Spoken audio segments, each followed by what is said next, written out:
Hello, everyone. I'm Jim Garrison, and I want to welcome you to this session of Humanity Rising on this 13th day of January as we commence the year 2022. The year has been characterized, as modern life is, by complications, as we all know, with the pandemic that continues to worsen in countries around the world, most particularly in the countries with the highest vaccination rates, which is something everyone should consider. And we have news today that Human Rights Watch, one of the most credible and largest human rights organizations in the world, has issued a report that President Biden of the United States of America is weakening democracy by not defending democracy in the assault that we've been noting for months, over a year and a half now. There's been a global assault on democracy.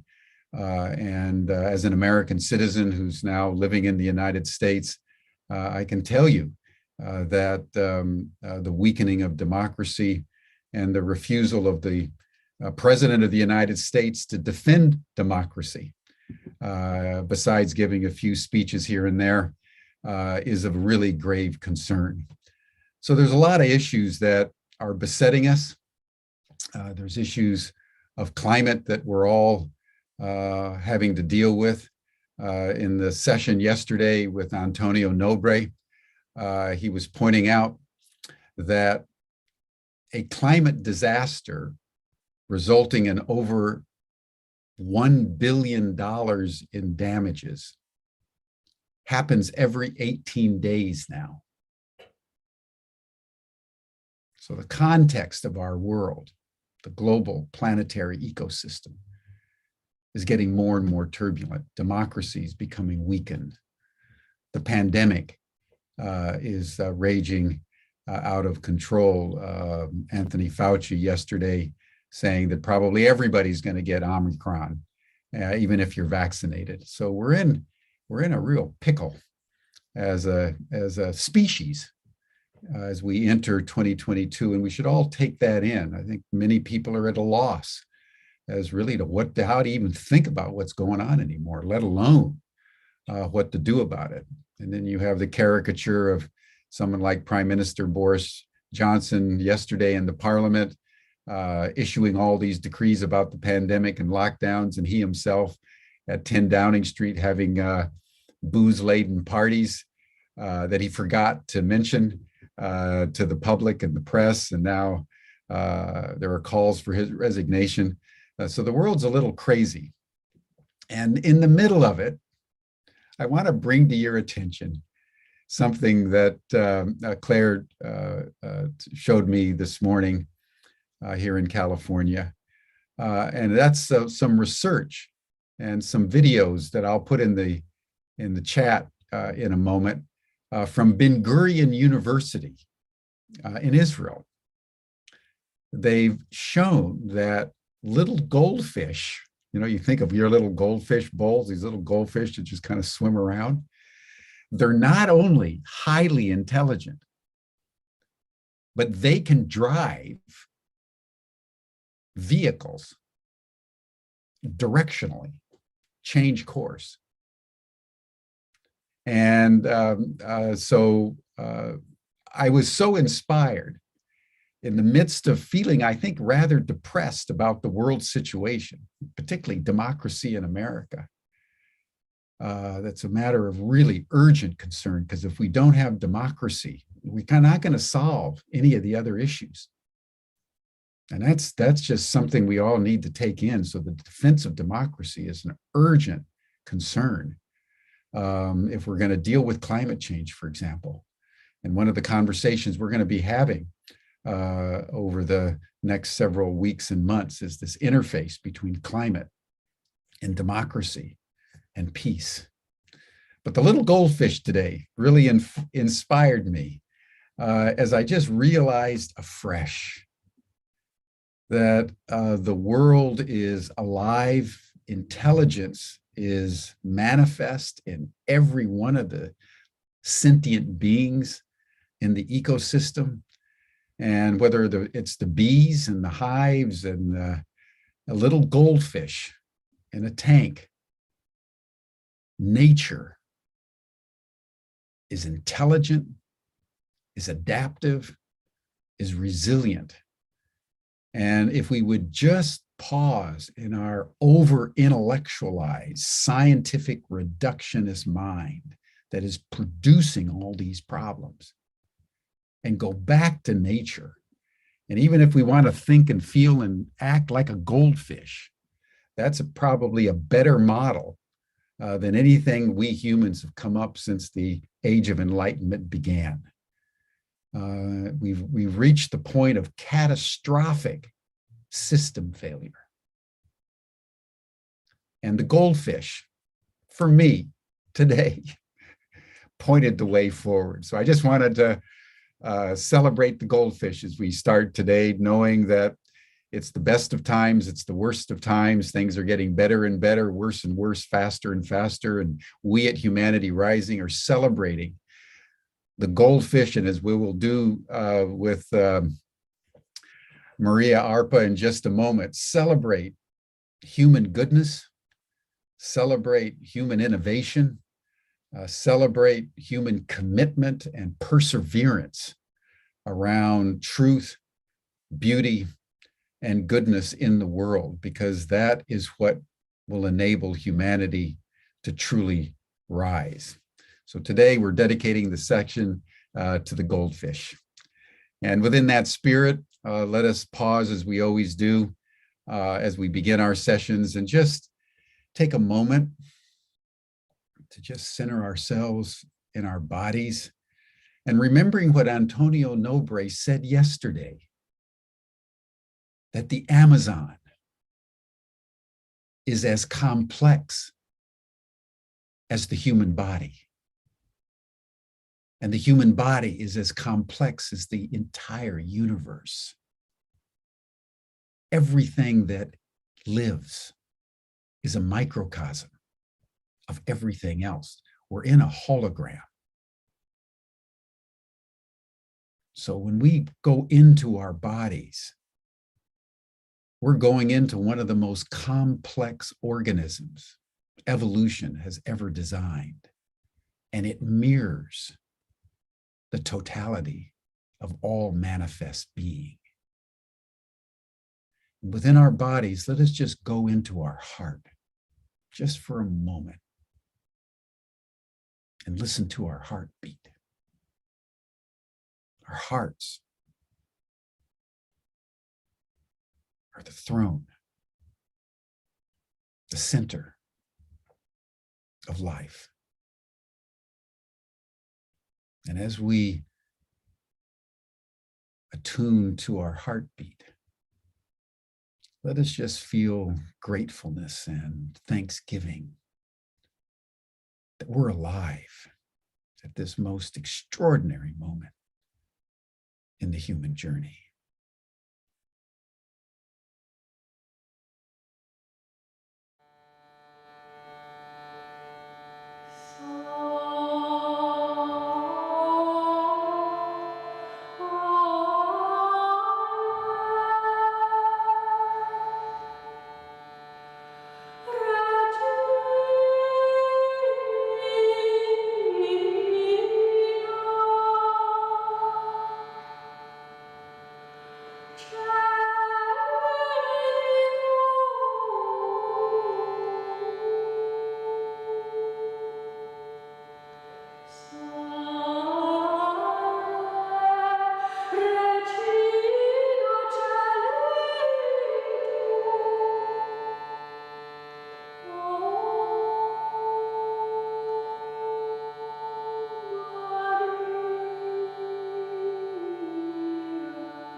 Thank you, everyone.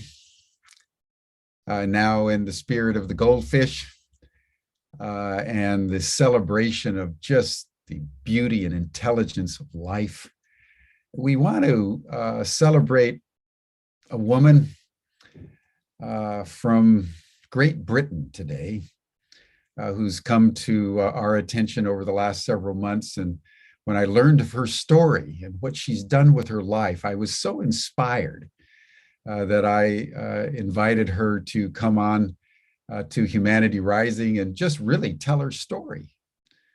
Because it's stories that animate us. I dare say you'll all remember the story of the little goldfish today for some time. But we want to invite Maria Arpa to join us now. She's been working tirelessly for most of her life to better people that have been disadvantaged either through poverty or urban blight or find themselves in prison. And she's developed a technique which she calls a dialogue roadmap and founded an organization, the Center for Peaceful Solutions, that was so effective in England that she was finally awarded an MBE by the Queen. So we're going to celebrate her life, her achievements, discuss with her her points of view on various matters of human transformation. So Maria, I want to welcome you to Humanity Rising and would love to just have you tell us your story. You know, how you grew up, how you began to feel deeply about how you could work with disadvantaged peoples, how you developed your techniques, and how you became so effective that you were awarded an MBE by the Queen of England. It's quite an extraordinary odyssey, and we want to learn about it and celebrate it in our session today. So welcome. Oh, that's really lovely, Jim. Thank you so much for that introduction. And, you know, of course, from where I sit, it's never enough. You know, there's always more to do. And but I think I can safely say that I have been passionate and dedicated about this stuff for a very long time. And it really starts with very humble origins. And so, yeah, with your permission, I'd love to just be able to talk right back at the beginning of how I grew up and how that affected me. So, I speak a lot about my Maltese heritage. Malta is a small island in the middle of the Mediterranean. And although I was born in London, it was to Maltese parents who were immigrants after World War II. And there's something very important about the history, because Malta is the most bombed place of anywhere that has ever been bombed. And therefore, even by today's standards, it's a very interesting history. And my mum was a teenager through all of that. And so, of course, it's only when I was about 50, I'm 61 now, that I realised that actually what my mum had was post-traumatic stress disorder. But what's been really interesting was, and I'm saying a lot of these things in retrospect with the power of hindsight, that what I was growing up with was what I now call war mentality parenting. And war mentality parenting, you know, teaches you that the world isn't a safe place, that no one can be trusted, that, you know, that life is a difficult, terrible thing, that tragedy can beset any moment. You never tell anyone the truth. You don't tell anyone where you're going or what you're doing. And also, you know, we were really poor. So I grew up in accommodation that was declared unfit for human habitation. And yeah, when you're a kid, you know, there's what's your normal, and then there's how those things affect you. And I never thought of myself as stupid. Like, even when I was little, I never thought of myself as stupid. But because I have a really working class London accent, and I'm a woman, you know, then I was in the 60s and the 70s. And because we had no money and we lived in this terrible housing, you know, we didn't have any hot water, for example. And, you know, my mum had to put groceries back at the checkout because she wouldn't have enough money or whatever. I was always treated like I was stupid. And there didn't seem to be any way around that. I mean, and so for me, there was something about those origins, about things that I wasn't able to put words to. And I think that that's what's important, because it's really hard to care about something if you have no name for it. So, so I grew up in what, you know, what was then the normal, you know, I mean, a young woman in a workplace and voiceless. I think that's the key thing, voiceless. And watching the world with these, I'm a lot older now, but then my eyes were like these big sort of round, innocent looking on the world, wondering what on earth was going on. And experienced a lot of violence at home. My mother would fight anybody. I mean, God rest her soul. She died in 2017, but, you know, my mum could fight anybody. And because the war never ended for her, the war never actually ended. And so she always had an adversary, and she could go for her adversary in a very, very physically violent way. And so as I grew up, I realised that I wanted to get out the ghetto. This is not where I want to be. This isn't where I want to land. This isn't the life that I want to carve out for myself. And I always talk about, you know, when you're in the ghetto, there are a few ways out. You know, you can join the military, you can educate your way out, which is what a lot of children of immigrant parents do. You know, they go into academia and get professions. You can get out through sport. Back in those days, the boys went to the boxing gyms. Art and drama was another way out. And then criminality was the way out. And of course, entrepreneurship. Nowadays, of course, the same things apply, plus there's tech. And I stumbled across, I don't know, carved out a path through entrepreneurship. So by the time I was 28, I was running my own advertising agency. And yeah, those were heady days where, you know, I had a little business and, you know, it was no great shakes, but for where I came from, suddenly I'm the boss and I'm calling the shots. So all through the 90s, it was all about making money and bolstering all the lack of safety that I had and trying to make that good by having things. But I actually noticed, because I also had two children in the early 90s, 1990, 1991, I had my daughter and my son. And I was this very dictatorial mother. So I've kind of got too big for my boots. Okay, so I've gone from being the oppressed, and instead of turning that around in a positive way, I just went to the other side. So instead of being the person who was oppressed, I now became the oppressor. So, and I began to dislike myself. But again, it was hard to know, you know, what you live with is uncertainty, dissatisfaction, kind of taking control, you know. So, you know, I was this, and people say, oh, haven't you done really well for yourself? And yes, of course, it was a champagne lifestyle for a good part of my life, but something wasn't right because it wasn't doing the trick. Now, meanwhile, all alongside that, I was searching. You know, I definitely was searching.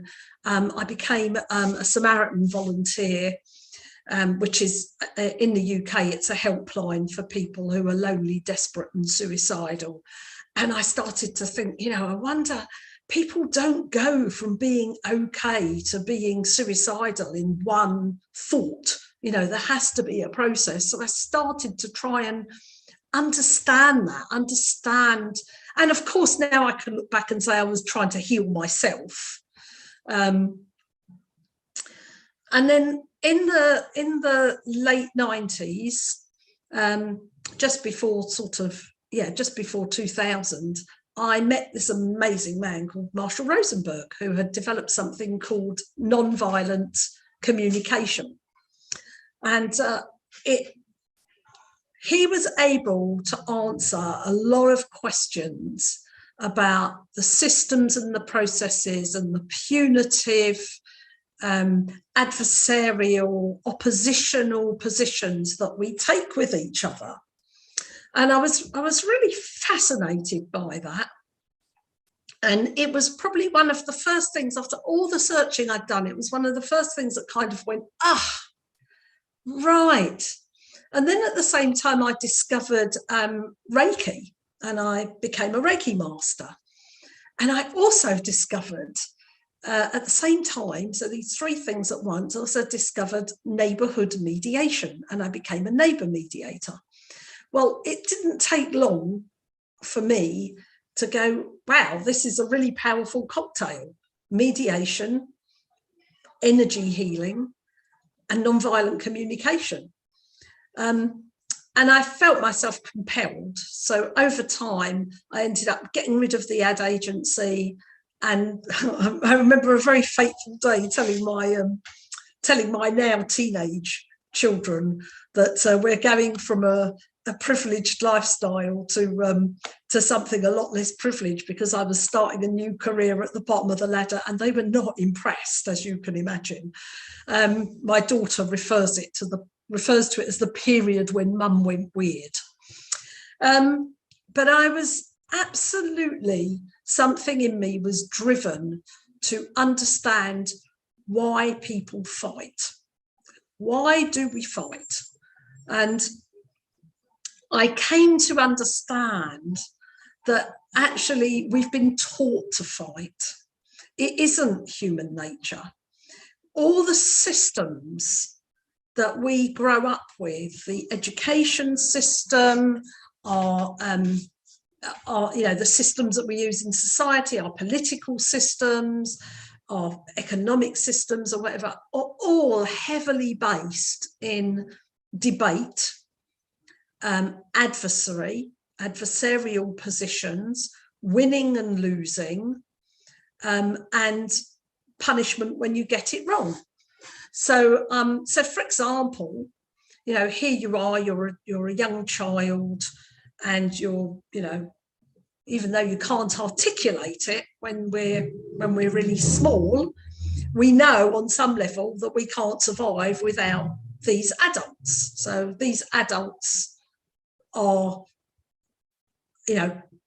their love and their care matters, and we sort of know that on some level. So when you've only been on the planet a few months or a year or 2 years, the withdrawal of love from a parent for 5 minutes in disapproval can have a tremendous effect, because, wow, well, I can't survive without these people, and now I'm a bad person. So we go through that, and then we pick up language. And when we start learning language, I remember this with my children, it was such a joyful time. And now with my grandchildren, as they learn their words, and they become wordsmiths, that they want to practice. And in our society, we do a huge amount to shut them up. We don't let them experiment and practice and see this as an art form and a growth and a music. So we spend a lot of time telling children to shut up and putting them in front of screens, allowing them to use our phones. And then we go to a place called school. And, you know, the education system, now we have the worst and most toxic version of the debate model of conversation that we've grown up with, because this is debate with enforcement. So, so debate with enforcement means if there's a power imbalance, you lose. And in a school, there's always a power imbalance. I mean, I've been going into schools since 2001. I've been a governor of a school board, and you know, I've done all sorts of, done my time. I've gone in and done training. I've usually been a sort of independent person, and I still see schools as very similar to prisons. Very similar to prisons, but at least we consult with prisoners in the UK. We don't consult with young people. So I looked at these systems. I thought, that's what's been the matter. You see, the matter's been that we're all forced into a debate model of conversation. Now, debate is prized by academia, by the military, by the legal profession, by science, and you know, and these are all held up. You know, these are all held up as what we should be aspiring to. And maybe if we're trying to prove a theory or something, maybe that is a great way to do it. I don't know. I'm not no expert in that.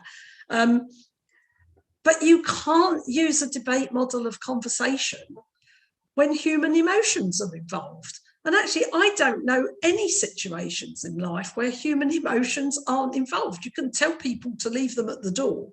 They're still there. So, so I became very interested in what would it take to change the way we speak to each other.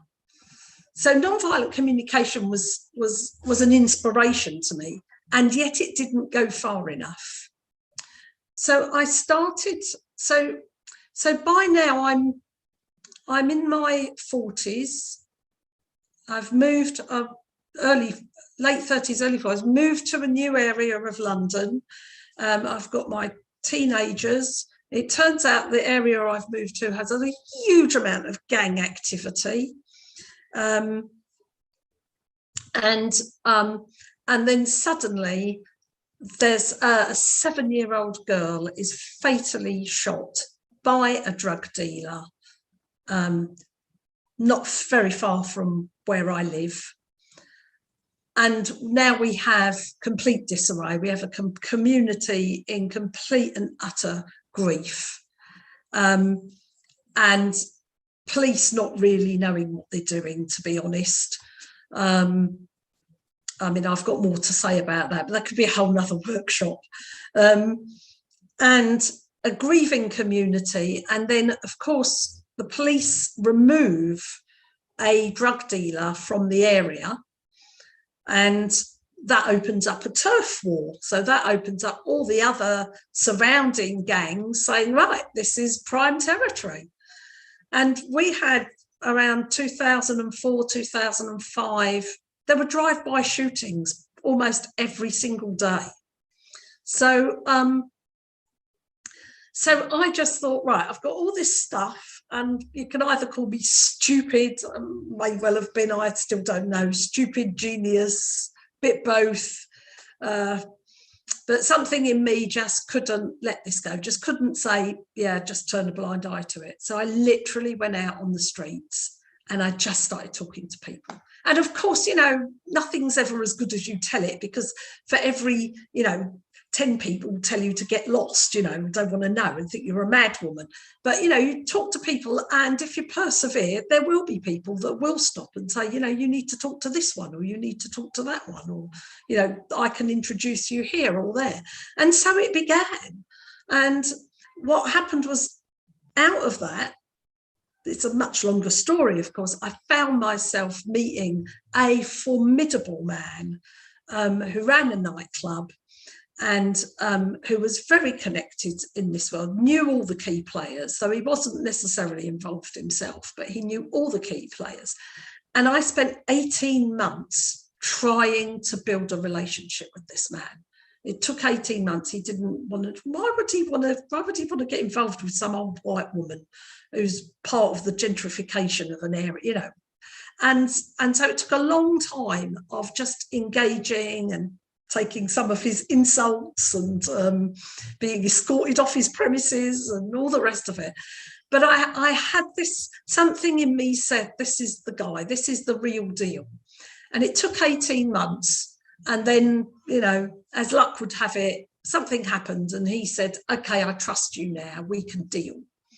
And I said, look, I really want you to learn this stuff. I really want you to learn, you know, how you guys can negotiate your things without having shootouts on the street.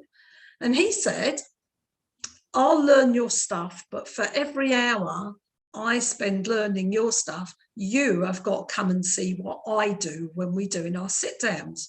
So somehow I ended up shadowing him and seeing gang life and working with people who have nothing to lose.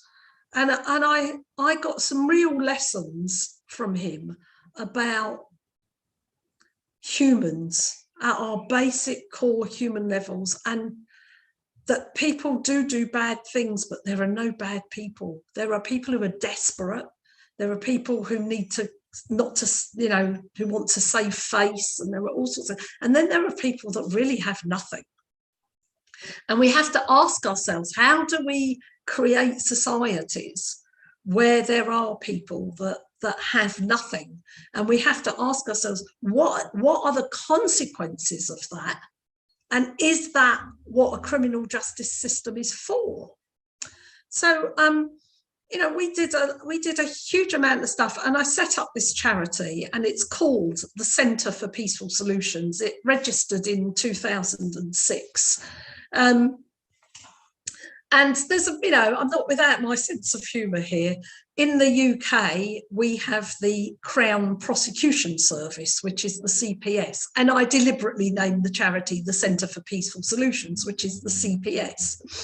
So, so that raised a few eyebrows, I can tell you, in my dealings with the criminal justice system. But I took this work through with gangs, and it was amazing how many people wanted to exit gang life. It was amazing how many people wanted to learn more, how many people wanted to bring this to their own families. And bit by bit, we actually ended up with him, this you know, friend of mine who recently died of a heart attack. So I'm a bit heartbroken about it. But we actually became like really, really close. He would call me his white mum, and he actually prevented a retaliation shooting using the dialogue roadmap when someone very close to him was shot in the back. And it was such a monumental moment, because when in the area that we were working in, which is the London Borough of Brent in London in the UK, when things were really volatile and we brought peace to the streets, we ended up, we had a whole year where he was co-mediating with a police officer on the street when there was an arrest, to try and calm everything down and make things happen smoothly and work, you know, so that they would know if a guy was being arrested, you know, he would say, like, let them do their job, and the police officer would check that the guy wasn't being cuffed in a way that was painful. And we brought peace to the area for about 2 or 3 years. And then, of course, people move on and things change and all the rest of it. So that was a really big time for me between 2007 and 2010, when I really felt like, right, I know this works now. And I've had to really, you know, I've had to learn a lot of things myself. And I looked at it and said, but here's the issue. The people that engage in those kinds of activities don't come from loving, happy, you know, untraumatized families. And so we started And so we started working with families and bigger communities in the area. We went into schools, we started to move bigger. But it was too, lessons learned, it was too broad. There's nearly 500,000 people in the borough. Probably the budget we had was ridiculously tiny, and so somebody said to me, what you actually need to do is go and make a difference within a set community. So I thought, yeah, prisons and schools, that's really where I want to go. And we started working in prisons, and there are people, I don't do projects, I make relationships with people. Today I was just on the phone with a man who's hopefully due to be released in the summer. And I met him in 2013 in a prison in Liverpool.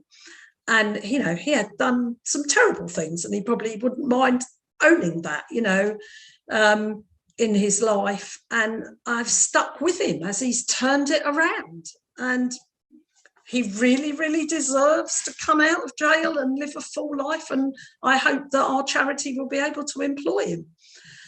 So, that's what I do. I make relationships with people, not interested in projects. So then I decided I've been going in and out of prisons and turning a lot of lives round. And I don't want to have any modesty about it. It is true. There are people that I am still in touch with that have turned things around. And then I had this moment, and I said, you know what? We keep finding that the people love this work and they can't get enough of it. And when you give people opportunities to understand how to get into a dialogue with themselves rather than a debate with themselves, and therefore a dialogue with others, they will turn their lives around. There's a huge amount of lack of education out there for people. But we've never actually managed to get a school or a prison to change the system. And so I woke up one day and I said to my husband, we do this work together. It was a commitment when we got married, when we got together, that I didn't want to be with somebody who had a boss, right?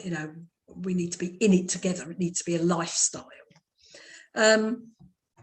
And we found a prison. We found Dartmoor Prison in the UK, which at that time was going through some pretty bad stuff.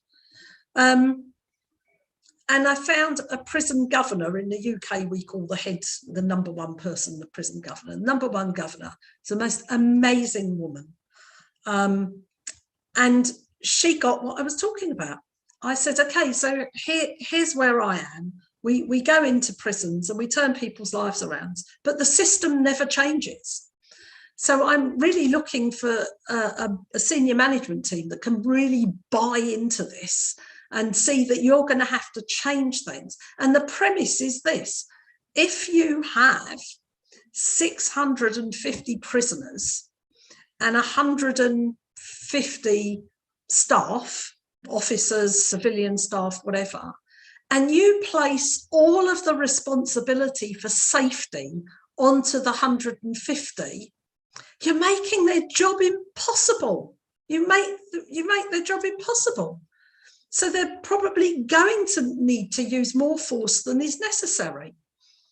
So I said, so this project is all about giving some of the responsibility for safety to the 650. And how we did that was we trained prisoners in the dialogue roadmap.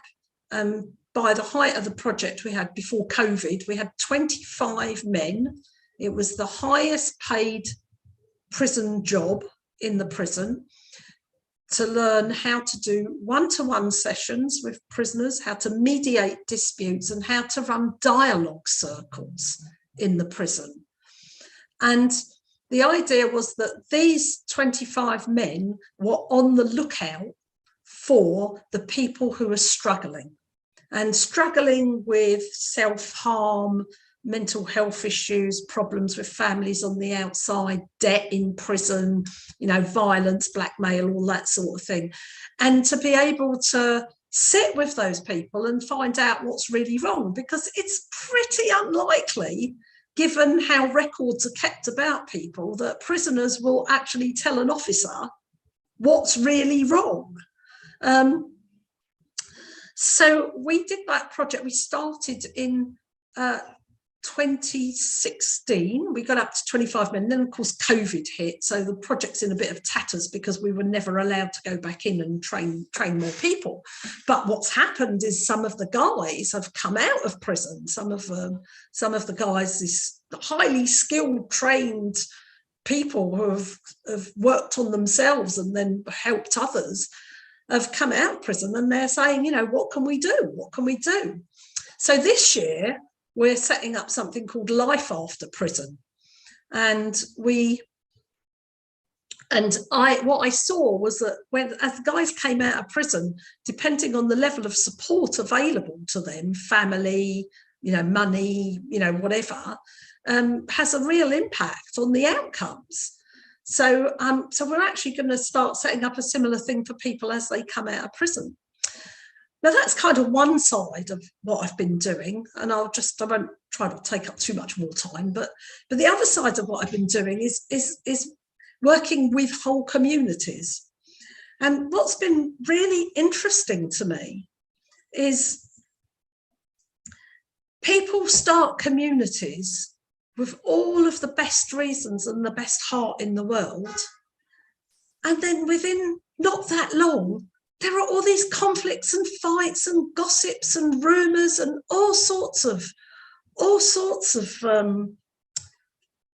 unnecessary human suffering that people inflict on each other. And so I've been working with some fairly, spiritual communities, people who, live to, higher spiritual values, if you like. And what I've discovered is that this debate model, this debate model is so inside us, this punitive model. We have such an attachment to it. And I call it, it's not my phrase, I think it was originally coined by a theologian called Walter Wink, who called it domination culture. And everything that goes with domination culture has actually made it into the DNA. And so the job here is we need to actually change the DNA. And I think there's actually some science now that says that empathy can change the DNA. So what I've been working with is the difference between debate and dialogue. And when I went to look for what is a dialogue, there's lots of writing about why dialogue's important and when it's needed and what the difference is. But there isn't actually a how-to manual. And so that's what I've written. So the dialogue roadmap is how to get out of the debate energy. And being nice has nothing to do with getting out of the debate energy. So it's about how to remove ourselves from that, which is very mind-based, and get into a heart-based energy where the words are intuitive, where we start to connect to a greater wisdom and find a way to hold our heart and speak from our heart. And you can see me doing all these hand gestures, and they kind of matter, because that's what we're doing. Is normally we're bringing things in and sending them out, and what we're doing is we're listening here and sending it out this way. So there's a lot to it, but you see, it's not a technique, it's a state of being, and we use techniques to practice getting into that state of being, because when you've done something enough times over and over again, you can actually sort of change your habits. And what's really interesting is the level of attachment to domination culture. I mean, I feel it, I've been doing this for years and years and years, and I can still get triggered. where I am now is being able to hold the trigger and examine it, and not act on it. The jackals in nonviolent communication, Marshall refers to these triggers as our jackals, what they pop up and tell us. I'm not here to eliminate jackals. What I'm here to do is see whether the jackal has any useful information, because sometimes it does. And so I've been working with communities, and the way I talk about this now is people get together with all of the best intentions. And, whether it's the tennis club, whether it's a startup enterprise, whether it's a spiritual community, whether it's a group of people that want to go and live together. And what happens is nobody puts in what I call the plumbing. And the plumbing for me is what are we going to do when we disagree? How are we going to manage it when we have conflict? Because there will be conflict. We are going to get upset with each other. Your wounds and my wounds, my unhealed wounds and your unhealed wounds are going to rub up against each other, even when we rationally know this is stupid. And where are we putting all of that? And what tends to happen is it waits until everybody's fallen out with each other, and then you want to do a fix. Well, that's what I call a retrofit, because by then, although there were some very beautiful baths and sinks and toilet basins, when you actually turned on the faucet or flushed the toilet, it wasn't going anywhere. So what's happened is the sewage is sitting under the floorboards, and by the time I get called in, it's seeping up onto the floor. So I'm really interested in this idea of setting things up in such a way that we deal with that first, that we deal with what are we going to do when we fall out with each other? How are we going to manage this? And of course, COVID has been, it's ripped families apart. What are we going to do when someone gets ill, and how are we going to cope as a family? Who wants to get vaccinated and who doesn't? I'm not really interested in the rights or wrongs of it. I'm interested in how we can't get to the humanity, and that we will go into that debate model and create division and separation. So my next place that I'm going to is setting up something in West Virginia. Funnily enough, that's a whole other story. How did I end up in West Virginia? But anyway, and that is to begin with, we put the plumbing in along with all the other architecture, and we don't start until that is working and we've tested it and we know that it's robust and resilient. So I'm very excited about that. I'm excited about what I get to do. It's such a privilege. But I also think just bringing it back to my origins, I really feel that, my origins have a real part to play in understanding, what people are going through when there are these terrible power imbalances. I don't know, there's just so much more I could say, but I feel like I've been speaking for a long time. So Jim, help, come back. You have been speaking for a while, and it has been brilliant and illuminating. And I think, Maria, your story is in some ways all of our stories. We, in one way or another, you mentioned, you called it war mentality parenting. Parenting. I think one way or another, all of us have had war mentality parenting, particularly those of us who had parents who went through mostly the Second World War, the Great Depression, and the Second World War. I think that created a certain mentality in parenting. And in the 1960s, 70s, 80s, the generation tried to break out of that. But then we've had our own war mentality. Even if you take something more recent like COVID, just think of how parenting has been shaped by COVID. So I just wanted to appreciate you bringing that in, and how then you went to your opposite, and that is so natural and in some ways predictable, that the very thing we're seeking freedom from, we become. And then all of a sudden we wake up one day and realize, I don't want to be that. And then we go through the hero's journey, in your case, the heroine's journey of searching for what's that deeper meaning that's going to give us a sense of authenticity beyond the war mentality.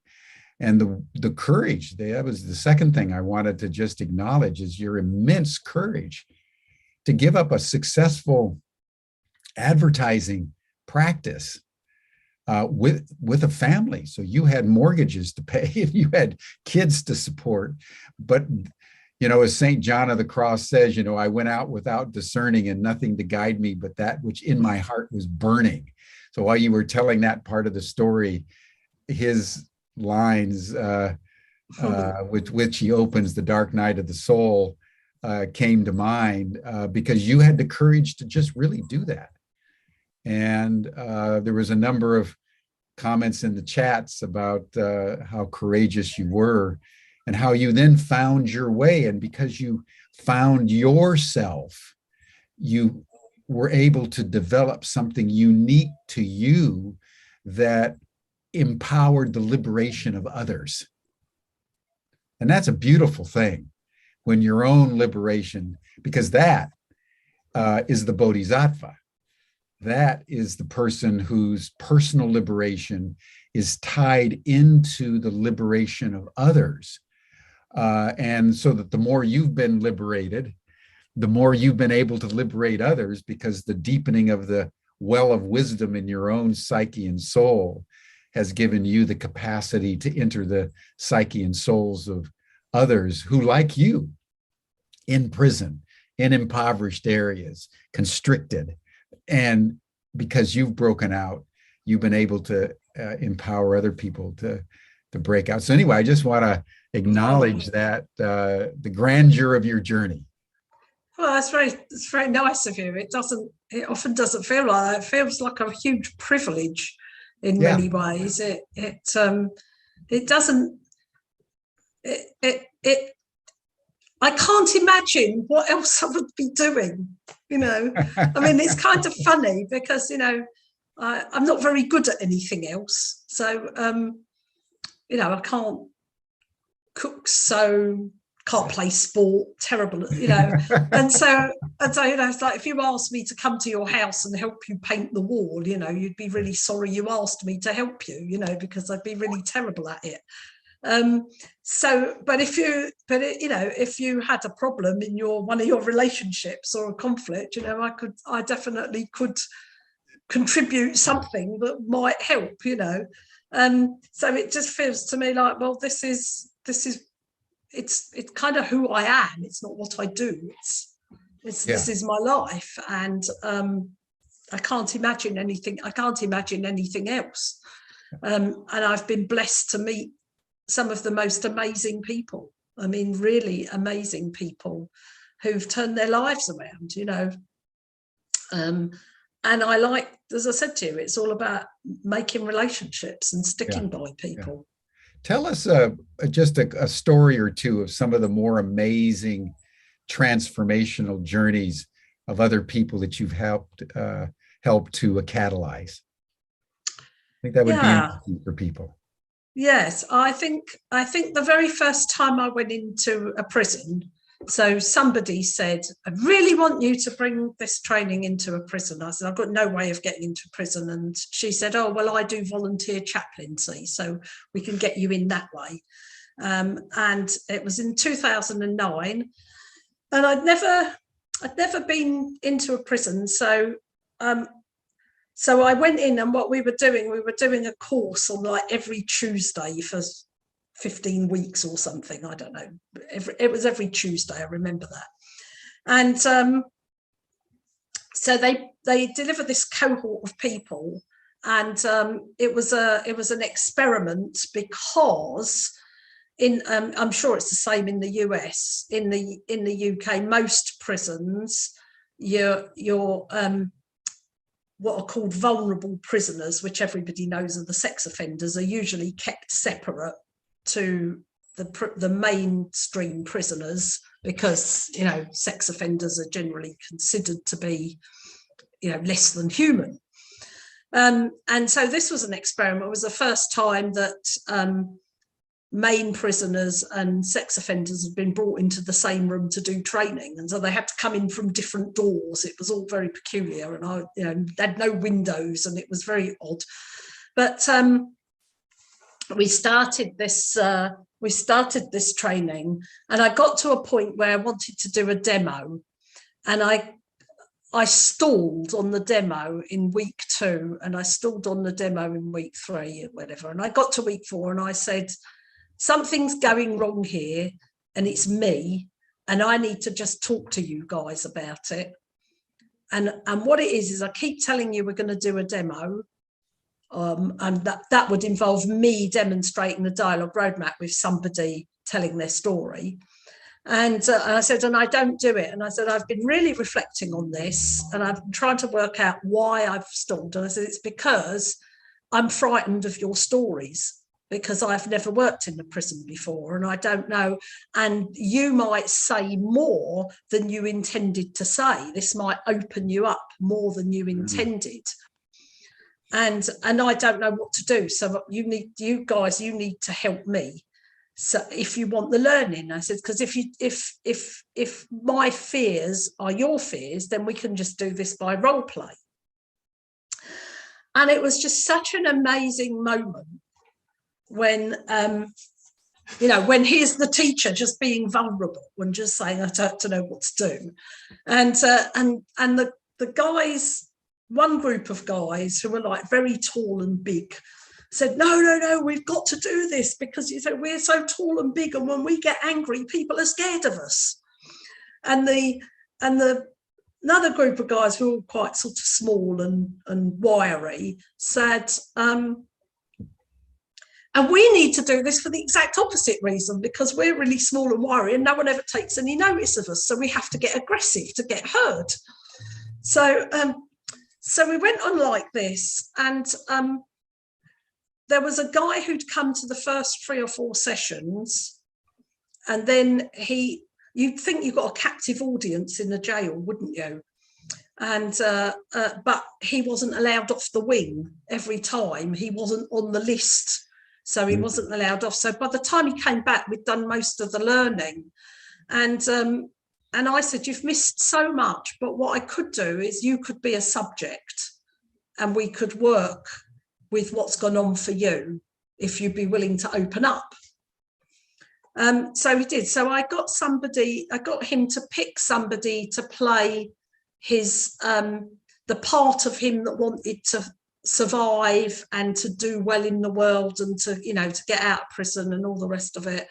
And another to play the part of him that was back taking drugs, that was, you know, depressed and, you know, unwilling to kind of make an effort. And then I got someone else, got him to pick someone to play his inner mediator, and he watched that dialogue that was going on between himself while I coached them. And he arrived suicidal, and in watching that dialogue, in an hour, he left knowing exactly what he needed to do. Wow. It was, I mean, it was phenomenal. And out of that, one of the guys who was, had just come into prison for murdering his girlfriend, turned around to me and said, nothing has ever moved me like that. Nothing. There's just never been anything that I've seen that's got me interested. And he said, I want to stay in touch with you. So I said, yeah, of course, as little as we can through a prison system. And it's now 15, 16 years later, and this man has taken every opportunity to learn anything he can that he can get hold of, done any course, any therapy that's been available throughout his prison life, and he is now out of prison. I am his mentor, I'm the person he calls. We talk about, you know, he talks about his thought processes. He has understood everything there is to understand about domestic violence, about, you know, his own wounds and how that transforms itself, his relationship with his mother. It is a remarkable turnaround. And I'm really proud to say that he has definitely, you know, this is a man who's transformed life and stayed in touch and is going to have a crack at marriage and fatherhood. Fantastic. Fantastic. Fantastic.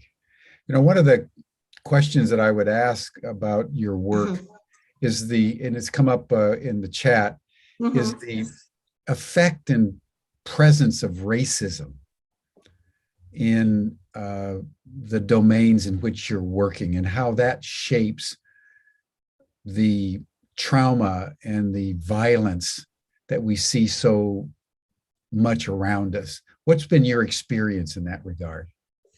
So, yeah, it's really, this is a very interesting topic. And I just want to kind of gather myself for it, because I think when I'm thinking about racism, you see, racism is the surface. That's where the stuff, the unhealed wounds or whatever's gone on in life and opinions and all the rest, that's where it's manifesting. It's manifesting as something that is around, you know, the world is run by people in power who have unhealed wounds, who have the privilege not to have to do the work, but to pass all their crap onto other people. You know, to you know, what you don't transform, you will transmit. Yeah. So, so I like to go deeper into our unhealed wounds and the trauma. So if we take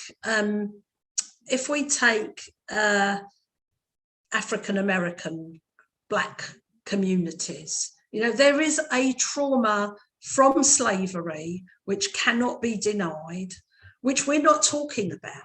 You know, I mean, it's not openly talked about. So there are, and then if I look at, I've spent some time with Indigenous people in America, and I look at the trauma there, that trauma of oppression is so great. So we've got lots of people in unhealed states, and lots of then, you know, privileged people, lots of people with power and privilege who are completely and utterly unable to see or to understand or have any grasp. And that for me is what's manifesting as racism. So for me, there's a much deeper dialogue that needs to be opened up to create the kinds of understandings that then could transform society. Now, I'm not talking about incidents or I'm not saying that, you know, if you are on the receiving end of a racist remark, or you are in that place, then of course we must turn in, you know, I would say this, to non-violent protest, civil disobedience, you know, all of those things. You know, what I'm talking about has nothing to do with passivity. It has nothing to do with passivity. It is to do with making ourselves heard, bringing people to the table, changing the dialogue, working on our healing, opening up and admitting our wounds. And until then, we need to use means to be able to bring people to that table. And for me, the hope I see is in the education system. So you know, the education system in the Western world, for me, is toxic. It's completely toxic. It perpetuates a class system, because we know that the children from wealthier wealthier families do better. It teaches people to work for extrinsic rewards, not to look inside yourself and say, you know, what does learning mean for me? And how do I support you in that? And it also creates stereotypes. And it does very little to try and undo that. It's quite, you know, it's quite something. I mean, racism is the demonstration of what's broken in our systems and what we haven't understood, because we're so invested in the debate model, because everything we do is about separation and division. That's a powerful point that you're making, Maria, that racism in some ways is a symptom, a manifestation of a deeper unresolved trauma, and which if I understand you correctly, if you can resolve the trauma, racism would naturally go away, because people wouldn't feel the need to be dominating another person, whether it's by class or race or wealth or status in some ways. So that's a very, very interesting point. It's very interesting and very personal to me in this last year, because having spent some time with Indigenous people and really trying to learn and understand and appreciate, you know, and I'm quite young in my learning of this, I suddenly realised, you know, I'm Maltese. And yet Malta has been colonised by anyone and everyone. And, Absolutely. I came up with the question, what's it like to be Maltese? Because, you know, I know people that were beaten for speaking Maltese, for speaking our own language. So I grew up thinking of myself as British, and it's only in this last 5 years I'm claiming my heritage, because my whole personality and the way I am and the way I speak doesn't fit into British Reserve. And I always found I was different, and I am different because I'm not British. Malta, everyone, is a little island south of Sicily, between Sicily and Tunisia, North Africa. And it's been a trading point from time immemorial, liberated, invaded again, colonized by the Phoenicians, the Romans, the Carthaginians, the Byzantines, the Arabs, the Ottomans, and then finally the British. And it got its own independence. I think it was in the 1960s, 70s. And since I'm from Sicily, just north of Maria, we've been invaded and counter-invaded. So who knows what we are anymore? But I really like what you're saying about the relationship between trauma and racism, and also just to circle back to what you were doing with that one prisoner, suicidal, through essentially a family constellation process where we all have different voices in our head. We have different roles in our family, and each family is traumatized in its own particular way. And there's no family that is exempt from that. All of us inherit the wounds from our parents. And because we don't take the time to transform them, as you say, we transmit them. I mean, as I look back on my upbringing with my stern missionary father and my Italian mother, locked into a certain patriarchal war mentality generation, having gone through the Great Depression, hadn't gone through the Second World War, the Holocaust, and dropping the bombs on Hiroshima. They entered the 1950s and 60s with huge trauma that was unresolved, both collectively and therefore individually. So there's also the relationship between the collective trauma and the individual trauma. And our educational system basically is what preserves the trauma. Absolutely. And then guess what? We're killing each other. We're racist. We're We're consumer oriented. We're seeking diversions. We're taking drugs. We're doing all that because there's nothing in the culture that is designed for the liberation. In a strange way, it's a journey that each one of us have to do individually to kind of fight our way out, like you did. And I did in my own way. And most of the people I think that are attracted to Humanity Rising are people that in one way or another have liberated themselves through a process of discovery through which they've transformed their inherited trauma into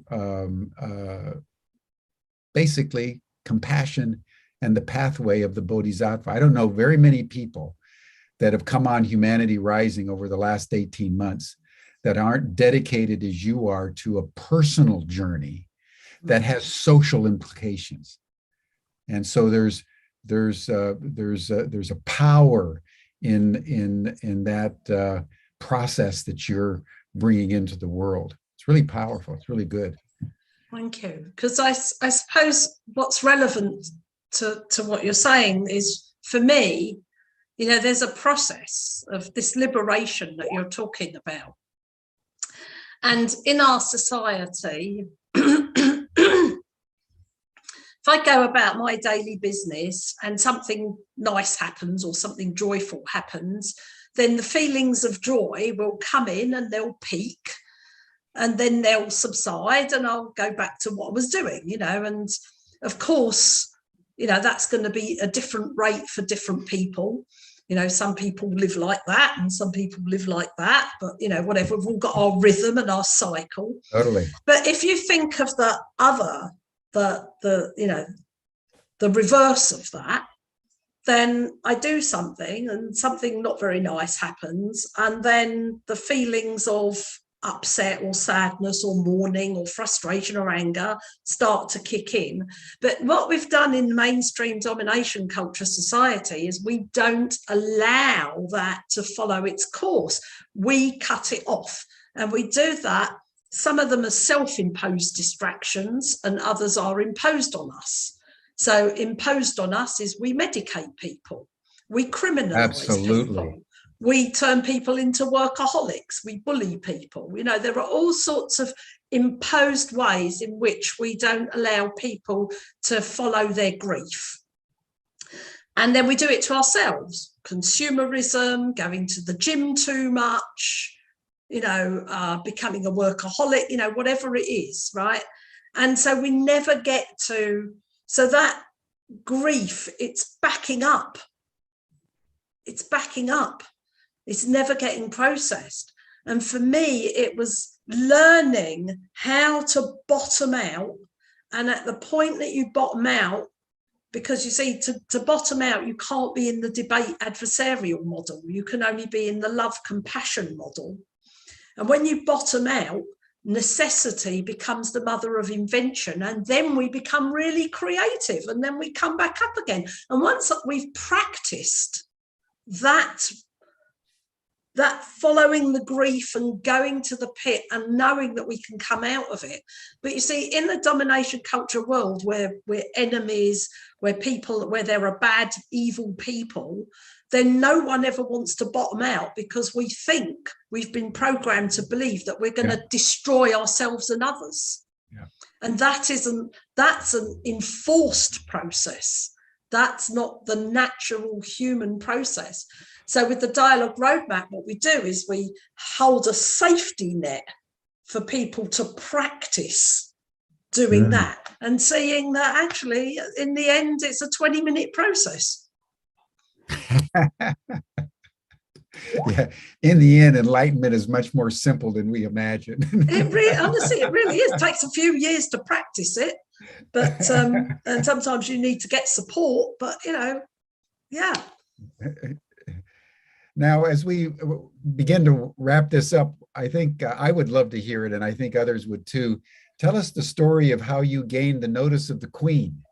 What was going on there, and what happened? That must have been a an astonishing experience for you to go. Well, I have to tell you, I mean, for someone who came from the origins that I came from, and believe me, crime was definitely an option back then, right?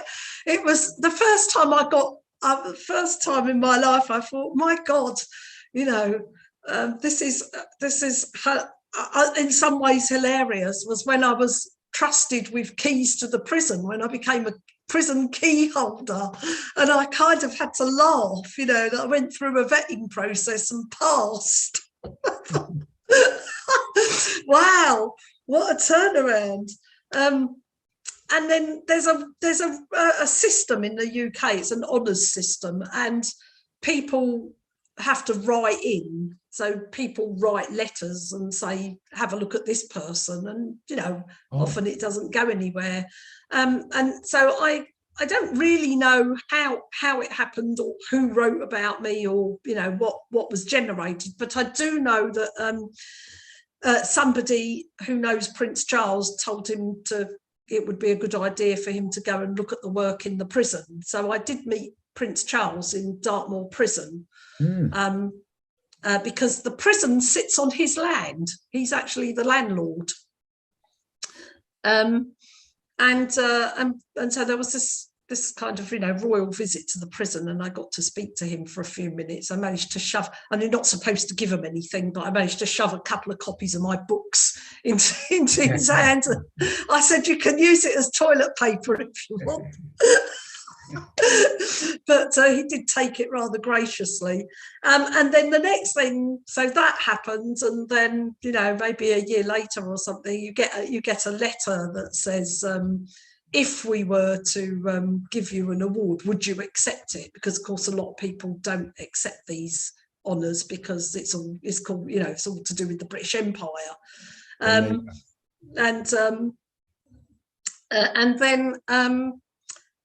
then I wrote back and said, yes, why wouldn't I? And then the next thing I know, there I was in the honours list in 2019, I think it was. Yeah. 2019. So this is recent. Yeah. And I'm sort of, I guess I'm secretly proud of it. Did you get a chance to meet the Queen? Well, I turned it down because I was in America. So, and also because of COVID.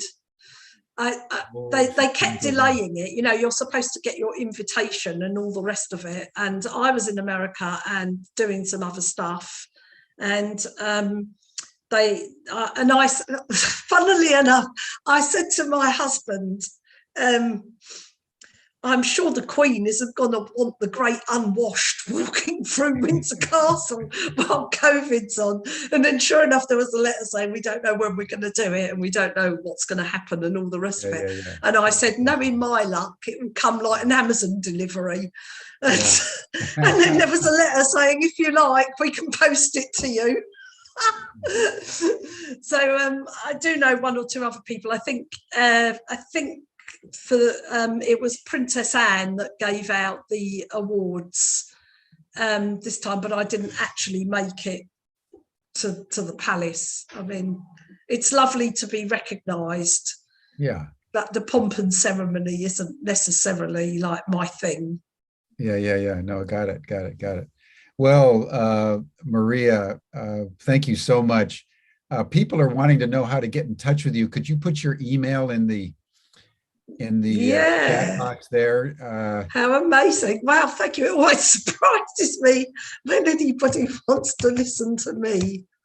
Well, no, you've been very inspiring. And you know, one of the things we like to do with Humanity Rising is have people like you that, you know, are bodhisattvas in some ways anonymously.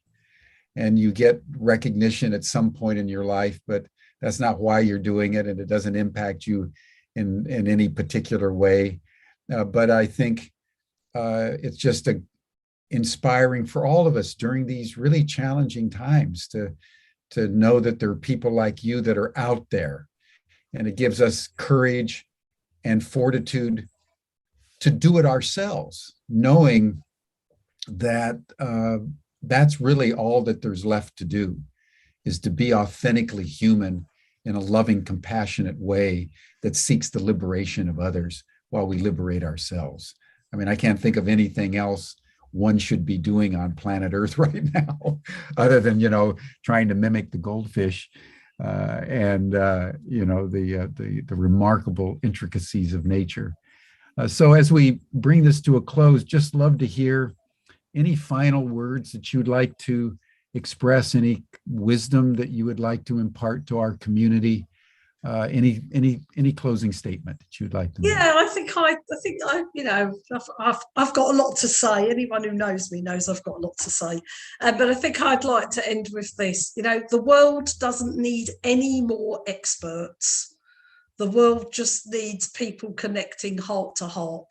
And once we can get to that, once we understand that, experts, great, we got them coming out of our ears, but it's not helping to connect us. It's not joining us up. It's creating more division and more separation. And we just need people who know how to connect others heart to heart.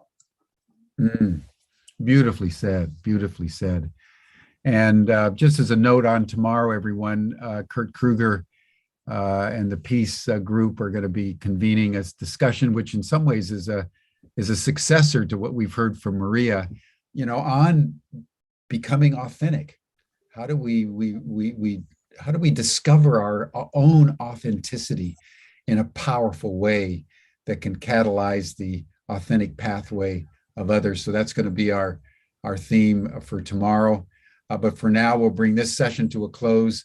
Maria, you're welcome to the after chat session if you can join it for a few minutes, and you'll see the link. Stan will put the link in the box. It's right there, so you can click that link. Everybody's welcome to join the after chat. Hang on, how do I? Sorry, I'm just going to copy and paste it because surely it will go away. Yeah, it's going to go away as soon as we close here. Okay, so let's just take a moment of silence, everyone, as we close, to just take in the beauty and presence of Maria and everything that she has done. And let us be inspired by her, and let us send her love and warmth and support just for a moment.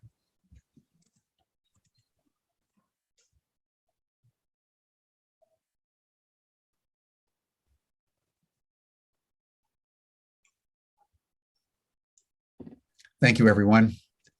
Thank you, Maria. Thank you. I'll show up in the chat for a bit. My next meeting isn't for half an hour, so cool. That would be nice. I would love to meet a few of the people. So thank you so much. Thank you. Thanks, Jim. Bye, this has been a really wonderful opportunity, and I love you to bits. It's really fantastic. Thank you. I love what you're having people like you on. I love what you're doing. Thank you. Yeah, you've inspired me today, Maria, and I think you've inspired us all. And God knows we need inspiration. Thank you. All right, everyone. Bye for now. Bye. We'll see you tomorrow. Bye.